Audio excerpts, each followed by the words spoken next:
the reason we're having this rally, to alert people what is going on. It's going on with the last 3 years. What is happening in our country is shocking, and it's happening throughout Europe. As we see in Sweden, it's become a no-go zone in many of the cities, been destroyed. In some of the towns, 100 grenade attacks is the run of the day, you know. People are just can't come out. The women can't come out. They're frightened. So in this town alone, every town has to fight its own corner. So we says we'll go the political process, we'll try it. Because we don't want to have anything to do with any of the political parties. Any of them. Sinn Féin, sellout merchants, Fianna Fáil, Fine Gael, Social Democrats, Labour, every one of them in the Dáil, sellouts. Total traitors to Ireland, yeah? They're destroying our country. This is our country. We welcome people from all around the world, and we've always welcomed them, and we always will. But we will not let people into this country that are going to damage our women and children and destroy our country. That's not going to happen. It has to stop, and it will stop. So we look at our own town. We have a monastery down at the bottom of the town.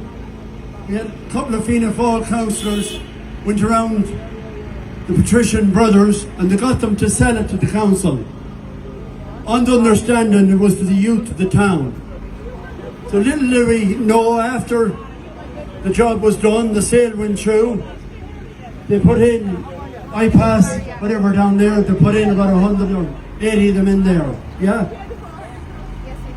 That was treachery. They told one story, the sold us out. Then you go to the Gables up the road. Everybody, I used that for 28 years. There was a health club, swimming pool, the only one in Newbridge. The only one we had in Newbridge for the kids. All my children and myself, we swam there. The kids learned how to swim. We used the health club, regular members. There was bed and breakfast there. So if you had visitors coming from Mayo or coming from Kerry or wherever, or from England or whatever, they went and they stayed there. So it was a great part of our town. So they robbed it off us, took it from us, put in people that are unvetted. This is the problem. Everyone is saying people coming here from different parts of the world. No problem with people coming here. But unvetted people, the guards don't know who they are. I asked the guards, I asked the sergeants, they know nothing about them. It's a no-go zone. No one can talk about it. The government, it's a government IPAS centre. So they don't know who's in there, how dangerous these people in there. The little girlings can't walk home from school. We got several, maybe 25 complaints from parents. The children are afraid to come home from school in the dark.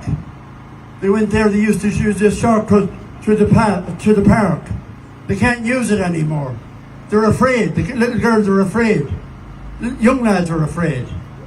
So that's a serious concern. We lost that massively.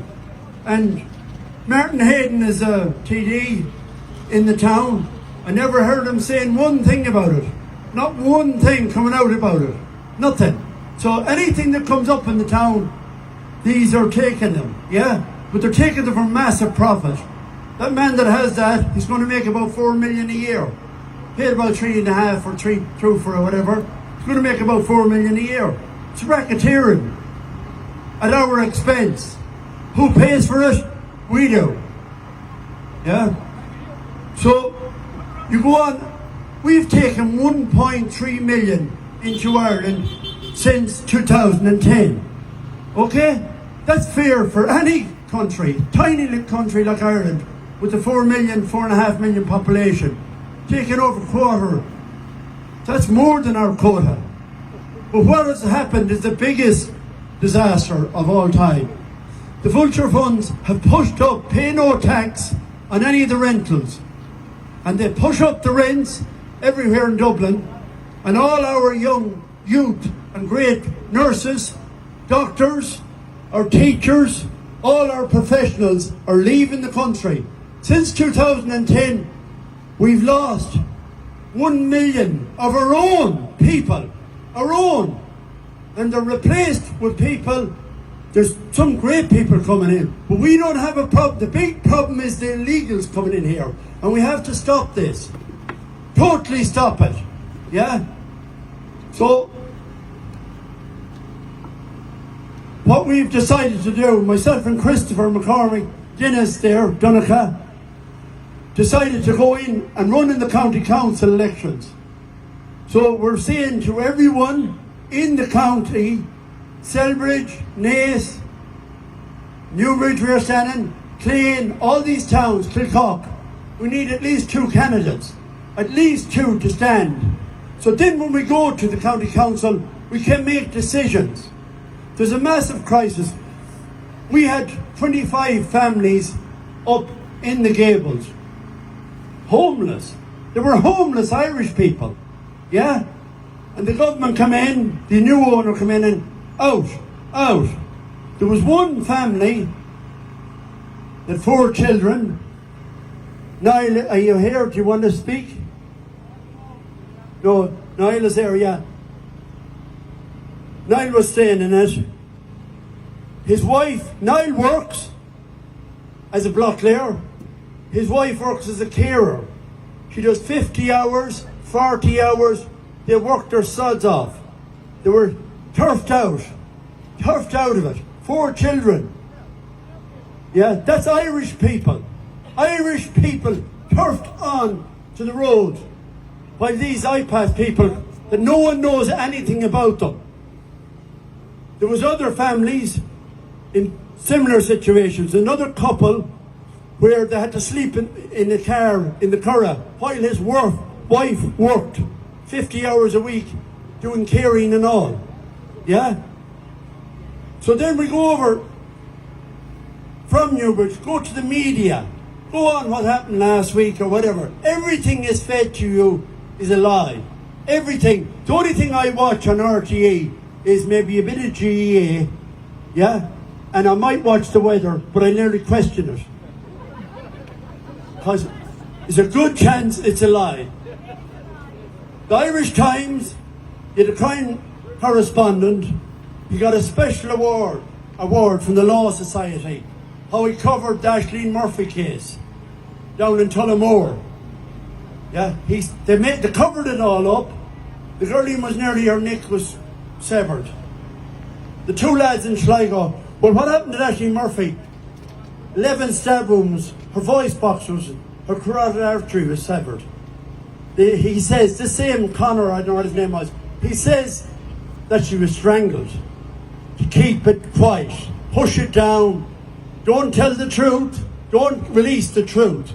It only came out in the court case because this guy that never worked came to this country and was a criminal in the country he came from. When he tried to defend this case, the truth had to come out then. How he was lying. Yeah, how he tried to sever her head off. The 2 lads down in Sligo, just because they were gay, what happens? This guy goes out and he cuts their heads off.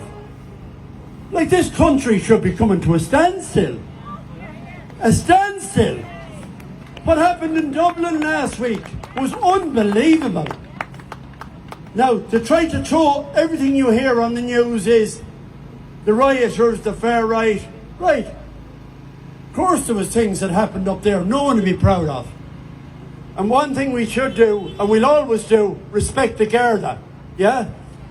We have to respect the Garda, that their only line of defence is the Garda. But the Garda are controlled. The guards will tell you when they're not. They're controlled. They know what's going on. They know who's doing the crimes around the country. The guards know, but they're sworn to secrecy. They can't say a word, they get jailed. Yeah? It's all lies that you're getting out of them. Yeah. So we defend the Garda, we respect the Garda. Yeah? Look after, they'll defend us in the future.